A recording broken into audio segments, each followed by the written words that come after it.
அர்ஜுன் தாஸ் வந்து இப்போ கைதி படத்துலலாம் வரும்போது இந்த வில்லனை பார்த்தாலே பயமாக இருக்கும். ஒரு சீரியஸ் வில்லனாக இருப்பா. ஐயோ அடுத்தது யாரை போட்டு தள்ள போகிறாரோ அப்படிங்கிற மாதிரி. பட் இந்த இடத்துல அவ்வளோ இதெல்லாம் கொடுக்கல. ஏன்னா அது காமெடி பேஸ்டாக போகிறதுனால எல்லாருமே நடுநடுல கொஞ்சம் கொஞ்சம் காமெடி ப்ரெஷர் கொடுத்துட்டாங்க. அதனால் நீங்கள் ரொம்பலாம் எமோஷன் ஆகாதீங்க, லைட்டாக ஆகுங்க அப்படிங்கிற மாதிரி பண்ணி கொடுத்தோம்.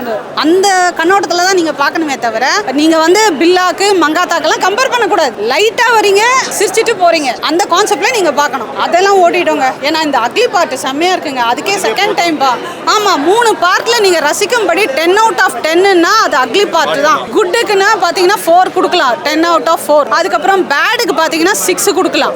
அக்லி தான் பிச்சு உதறுது. அந்த அந்த மார்க் ஆண்டனி டேரக்டரோட டச் வந்து அக்லியில் தெரியுது. அது யூ கேன் என்ஜாய் லாட். எல்லாருமே பசங்க எல்லாமே என்ஜாய் பண்ணணும். மங்காத்தா வந்து சீரியஸ் வில்லன்றதுனால நீங்கள் சீரியஸாக பார்க்கணும். இதை வந்து சீரியஸாகவே கொண்டு போகல. அவங்க கொஞ்சம் நடுநடுல காமெடியிலேயே முடிச்சிடுறாங்க. ஏன்னா இந்த டேரக்டரோட டச் அதுதான்.